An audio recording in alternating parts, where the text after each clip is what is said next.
Aloha! Welcome back to Coffee with Minnie. Today we're going to talk about MBA traveling.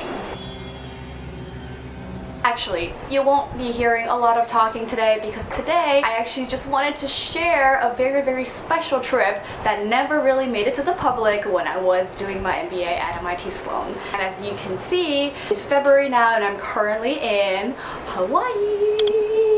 Look at this view. And the beautiful ocean and the beaches totally reminded me of this very special trip that my classmates and I took back in 2024, around the same time actually, to Kenya, Cote and Tanzania, which you may have seen from my previous videos as part of the MIT Global Entrepreneurship Lab. However, we did go on a safari trip for which I took so many beautiful footages, but actually never got to the editing of it, and it's such a shame. So I thought this week, as I look at this beautiful view, I will share that trip and all of the amazing sceneries and people and culture that we've experienced with you.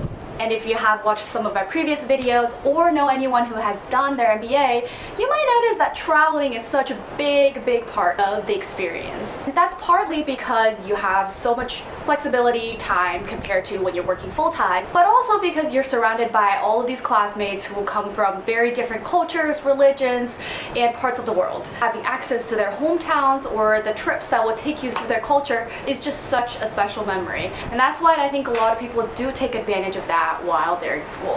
And for me personally, I realized that I actually went to all of these places around the world, which is incredible. And in total, I've been to 37 cities and 12 countries during my time for MBA trips, personal trips, and school. For this particular video, I wanted to show you the safari trip that we took after we worked in Kenya and Cote for about a month. It was honestly one of the most special trips that I've ever taken. Hopefully during this very cold winter, it'll bring you some joy and curiosity for wonder as you watch the video. And if you're curious about Hawaii, I guess I'll see you next time. Enjoy!